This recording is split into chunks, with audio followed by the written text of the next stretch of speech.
So we're going to do an analysis of the class, the ripple. I'll play it one more time in case you're watching from home. Oh, I got target. I got ripple. Here, don't look at that if you can. Oh, I spoiled the whole answer. No, here it is. This is our ripples, and we just made targets. So we want to analyze what's going on here to figure out what's different in those three areas of the class. What are those three areas again? Number one is? The creators. Instance variables, and then? Is the creator. Yeah, constructor is the word, but yeah, creator is the idea. And then the third thing is? Behavior. Behavior functions. You got it, behavior functions. So we're going to figure out what is going on in those three things. And then also we got to figure out what's different about the main tab. Okay, so let's do it. I'm going to get out Notepad++ to do this analysis with you. So I want you to keep that picture in your mind of the ripples happening. And by the way, anybody who's doing this just solo, I would not worry about the fading right now. If you remember how to do transparency, great. But I would just get a circle to grow to a certain size and then disappear. That would be probably the best thing.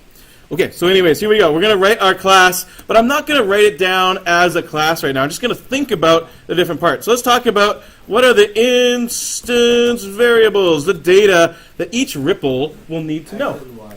Yeah, definitely X and Y. And spoiler, pretty much everything we're going to do with objects is going to have an X and a Y. Eventually, you will probably do, depending on your desires, if you end up taking AP Computer Science or Computer Science in university, and more abstract things get represented as objects. Things like a fraction. A fraction doesn't have an X and Y coordinate, right? Or a force could be represented as an object. They may have an X and Y, like the point at which they're applying, but you can abstract those things. Guess what? This is beginning programming. Every object we're going to make is a visible, tangible thing, pretty much. It's a spaceship. It's a star. It's a snowflake. It's a ripple. So they're almost always going to have float X and Y. If you've got to just take a guess when you're making it, just be like, X and Y? Like, just that's totally a good guess to make anytime. But there's something else these ripples need to know. Size, because it's size, that's right. behavior. There's going to be size. You can call it what you want. Radius, R. I like R because it's like one letter. How good is that, right? Anytime you can get a variable that's one letter and descriptive. Oh, that's gold. That's a gold variable. Like R for radius. Math often uses R for radius, so I feel comfortable keeping that going. Okay, those are going to be sort of the variables we need to keep track of. Anything else? I don't know, for like the color change. Yeah, there's definitely some color stuff going on. They all have a color. And if you notice that they are sort of disappearing as well. So like how solid that color is also something that each ripple needs to know. It actually turns out to be a function of the radius. So this is a situation where you could keep track of its transparency. I usually call it A for alpha. Or you could just calculate it based on the radius. So in some ways, this is a judgment call. And this is where object-oriented programming becomes as much an art as a science. Like, there's no right answer here. You can make that choice. Do I remember its transparency, or do I just calculate it based on how big it is? Because we noticed, or you probably noticed anyways, when it's small, it's solid. But as it kind of disperses, it gets more and more transparent. So, you can kind of choose which one to do. But these are going to be probably the things we need. All right, I'm going to run it one more time here. Avert your eyes so you don't spoil the answer. Quickly, don't look. No. It's going so slowly. There we go. Okay. Did you see that? That instant it started? Try again. I'm going to run it and just like frame one. Just like screen capture it in your mind as best you can, right? What does it look like? Don't look, don't look. Look now. Boom. That's when the constructor happened.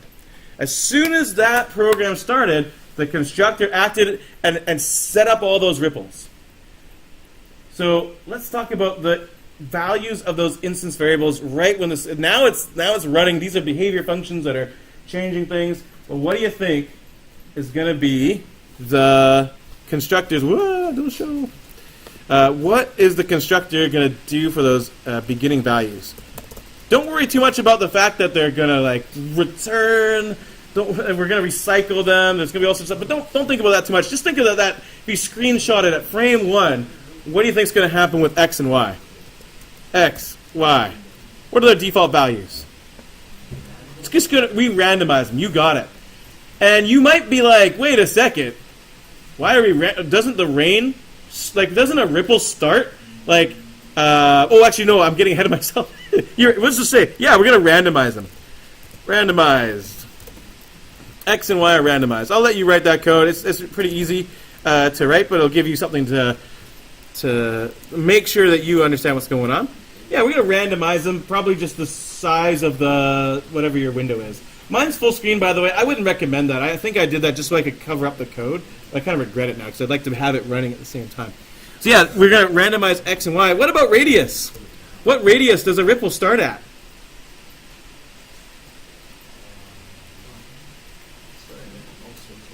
Yeah, exactly. They had all different sizes that started. This is where it could get confusing. If you think about it logically, when the raindrop hits the water, the radius is probably 0, right? And then it grows out from there. But if you do that, and you should try that as you make this class. If you start R at 0, all the ripples will start small, and then they'll all grow, and they'll all disappear, and they'll all grow again. It'll be like they're all sort of, the rain is falling in like a sheet that just hits, and then the ripples grow. Then another sheet of rain hits. It's not quite what we're going for. So instead of thinking of this as like, what a ripple is, think of this as more like a movie that we started recording in the middle of a rain shower. The rain's been falling for like many minutes, and we line up our camera at a puddle, and we press record. And if you just started recording that video in the middle of a rain shower, looking at the puddle, already some ripples will be large, some will be small, there'll be a variety of different sizes. So in order to shake that up and create that illusion of a random system with raindrops falling at different rates, we're going to actually randomize this as well. R is also randomized. What range? I'll leave that up to you. You can decide. What about alpha? Alpha, well, that's a question that I'll leave. And I would recommend leaving out the alpha value for now when you go to make this class. We'll figure it out in a little bit. Okay, next, behavior functions. We're going to have a show and grow for sure. Oh, I lied. Why did I just say that? We're going to have show and act. Well, an act doesn't do the same thing anymore. What does an act? What does a ripple do? It doesn't move and bounce anymore, right? Oh, I guess you could make it move and bounce, but that would be a weird puddle. I don't know what kind of water that is. That's some crazy Last Airbender kind of water stuff. I don't know, but what does a ripple do? It expands, it grows, it gets bigger. Yeah, so you're going to put in the code to make the ripple grow, but it has another thing that it does. It fades, true, yep, grow and fade, but it has another thing that it does, which is not obvious. This is very not obvious, although we all sort of see it, but I don't think it's obvious that this is a property of the act function. There's another thing that it does, and that is it recycles itself. This is not how actual rain works, right? Like a raindrop doesn't fall, cause a ripple, and then like the rain molecules like teleport to the cloud again and then come back down, and the same molecules cause the same ripple. This is obviously an illusion, not really how rain works. So we have to make some kind of if statement inside of our act function to say, hey, if this ripple like dissipates, we better like make it happen again and come back, where it starts from like a tiny baby size and it expands again. And when it grows to another size and dissipates, it's got to happen again. This is similar to how, remember our animation project? Remember back in the day? Remember back then with all that push matrix, pop matrix was also crazy? Remember how we had those mountains? I had the paper at the back of the transparencies. It was all sorts of fun. Those mountains, we would make them move across our project, and there was really only 3 mountains. They would teleport. Real mountains don't teleport to create the illusion of moving, right? They're just there. But we just recycled the same triangles over and over again to make this endless stream of mountains. And we have that if statement to say if the x coordinate got to a certain position, teleport it to the other side. You're going to make a similar if statement in your act function to say if the ripple gets to a certain size, remake yourself. Change yourself to a new baby ripple that's going to grow again and continue to grow. So there's some kind of if statement that makes it recycle. That recycles itself. You don't want to recycle every frame, right? If you did, the ripples would always be like tiny. They would never have a chance to grow and flourish and do all their wonderful things. So you only want to recycle them at that sort of last moment when they've just gotten to their maximum size, and you can pick that size. The show function, guess what they are? There's just an ellipse. Nothing too exciting there. Although, it will be a bit of a challenge. You'll notice that, here they are. You'll notice that they aren't perfect circles, right? They're actually, to create that sort of illusion we're looking at a three-dimensional puddle, they are squashed a bit, so their height is not the same as their width. Don't worry about that too much as you're making this project. Just make good old ellipses happen for now.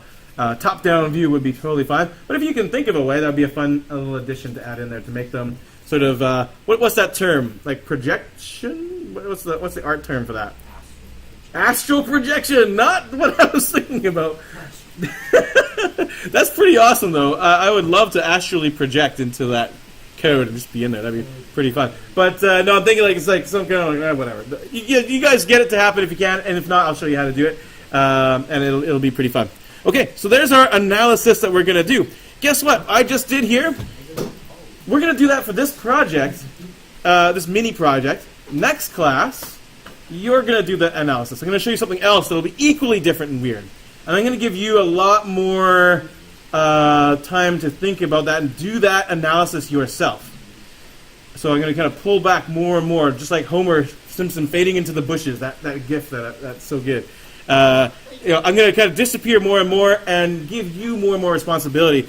But this is a really important kind of thing to do. And guess what that quiz is going to have? That quiz is going to have something running on this projector. And you're going to make the class. There'll be some stuff to structure it a little bit for you on the piece of paper, but you're going to come up with the content of the behavior functions and what instance variables you need and what are their default values in the constructor. You're going to have all that stuff that you're going to have to do. So this analysis is part of the job. And some of you, like I heard, some people especially were really active in saying this, that, put this in, do that. Many other people, even though you're quiet, maybe that also was like, yeah, I'm getting it, I'm seeing what's happening. But if you're sitting there and you're silent and you're like, I'm not sure what's happening here, what is the story? You gotta definitely engage with the material. Don't just sit back and watch the show, so to speak. Make sure you are doing the thinking as well. Next class, I'm gonna pull away to make sure you have a chance to do that thinking. I'm not going to just leave you hanging. If you don't get it, I'll come back and we'll look at it at the end. But if you don't do that thinking ahead of time, you're really setting yourself up for trouble on that quiz that's coming up and for all future projects. Just so you know where this is going, there's a project that's going to happen right after we do these little mini things. And it's going to be, you're going to make a little environment. And the default idea is an aquarium.